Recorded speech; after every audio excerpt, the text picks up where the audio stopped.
Michel Louennès, vous êtes professeur de théologie à la faculté catholique de Lyon. Vous êtes en même temps responsable du centre d'études sur les religions et les cultures. Dans quelques jours aura lieu à la faculté catholique de Lyon un colloque sur l'islam en France. Aujourd'hui, on dit beaucoup de choses sur islam, islamisme, djihad, salafisme. D'abord, aujourd'hui, l'islam, qu'est-ce qu'on pourrait en dire en termes de foi ? On peut penser que pour les chrétiens, religion mieux connue des Occidentaux, c'est la foi en une personne, Jésus-Christ, dont les croyants disent qu'ils reconnaissent en lui le Fils de Dieu. Et dans l'islam, alors ?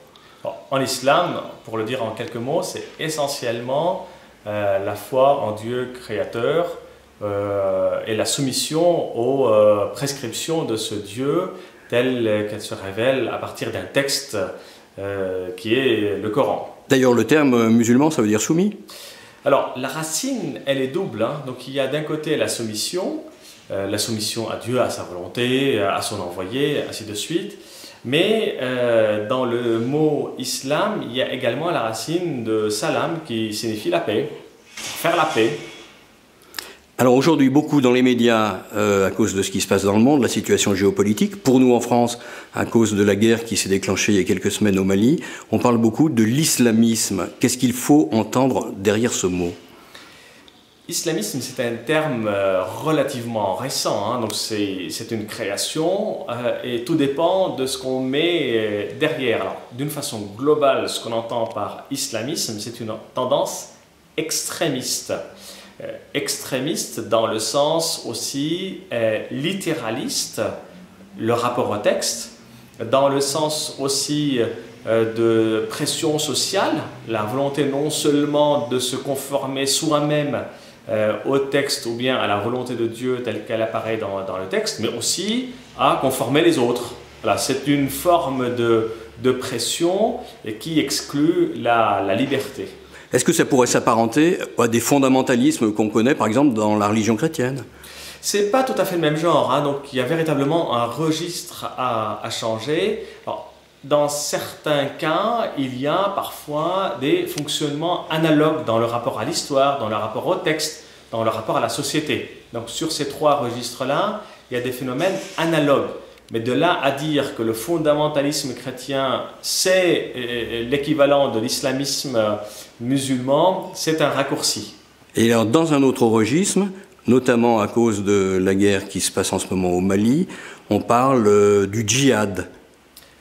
Alors, le djihadisme, c'est une notion inhérente parfois à l'islamisme, qui est une nébuleuse. Donc, c'est un concept cadre, c'est une catégorie très large, dans laquelle on peut voir différents courants, différents aspects. Un des courants, c'est le djihadisme. Alors là aussi, à la racine, le mot djihad signifie l'effort. L'effort soit d'interpréter, l'effort de se purifier, l'effort de faire un acte charitable, l'effort de vivre son islam. Au départ, c'est un travail de conversion personnelle. Exactement. Alors, il y a également un deuxième aspect de cet effort. Je parle là aussi dans les textes fondateurs et dans les premières années de l'islam.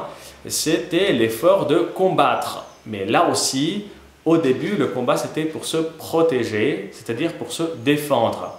Il y a une extension de sens pour combattre non plus pour se protéger, mais combattre contre ceux qu'on estime être des mécréants. C'est là où ça devient un projet politique. Et alors un dernier mot, puisqu'on est en termes de lexicologie, on entend aussi parler de salafisme.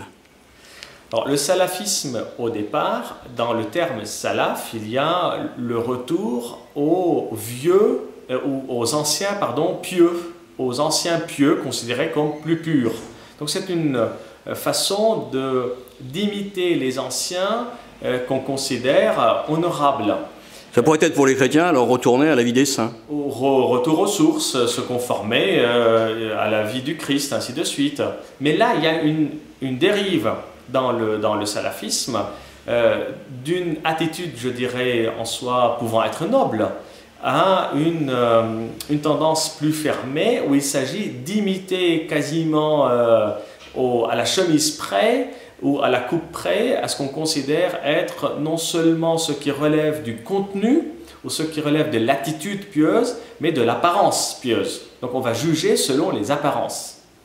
Alors, je reviens à la source de ma question. Le 15 mars prochain, à l'Université catholique de Lyon, a lieu un colloque initié par le Centre d'études et de culture, de religion et des cultures sur l'islam en France. Pourquoi une telle journée pour examiner l'islam avec la participation de musulmans?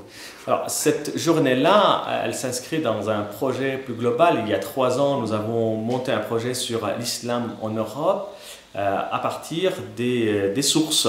Alors, comment l'islam cherche à s'adapter au contexte européen. Et de la même manière, pour ce colloque, on cherche à étudier à partir d'une maison d'édition musulmane comment elle cherche à s'adapter et du coup à étudier l'adaptation, l'écart ou la non-adaptation à ce contexte. Donc c'est un examen, je dirais, académique de ce que l'islam fait connaître de lui et comment il cherche à s'adapter. Pourquoi avec les musulmans? Parce que c'est aussi dans le dialogue qu'on clarifie des choses. On a notre jugement en tant qu'universitaire ayant travaillé sur des sources. L'intérêt pour nous, c'est aussi de le faire en connaissance de cause. D'ailleurs, on les a avertis très vite quand on a choisi une maison d'édition. Professeur à l'Institut catholique de Lyon, vous êtes aussi franco-libanais, donc vous connaissez bien un État pluriconfessionnel avec chrétiens, musulmans. Comment est-ce qu'aujourd'hui vous voyez évoluer justement les relations christianisme et islam qui restent les 2 religions principales en nombre de pratiquants dans le monde? Alors comment ça évolue, si votre question porte dans le monde entier, c'est beaucoup plus complexe. Mais localement, suivant les pays, ça évolue plus ou moins bien. Alors il y a dans certaines régions du monde où c'est moins bien, dans d'autres c'est mieux. La vraie question, c'est de savoir pourquoi. Qu'est-ce qui fait qu'à un endroit, les choses s'enveniment, se crispent et puis ont tendance véritablement à s'y opposer? Il y a véritablement à la racine un problème, je dirais, mondial, comment les choses évoluent et selon les lectures qu'on peut avoir, la grille qu'on peut avoir, on peut déceler ici ou là des crispations, c'est ce que j'appelle une crise d'identité. On vit aujourd'hui avec une forme de crise d'identité qui émerge, qui surgit par moments sous une forme crispée et qui génère de la crispation et donc du conflit. Alors tout le travail, c'est d'abord de repérer ces foyers, de pouvoir les anticiper et puis surtout de travailler dans la durée pour construire un vivre ensemble plutôt apaisé.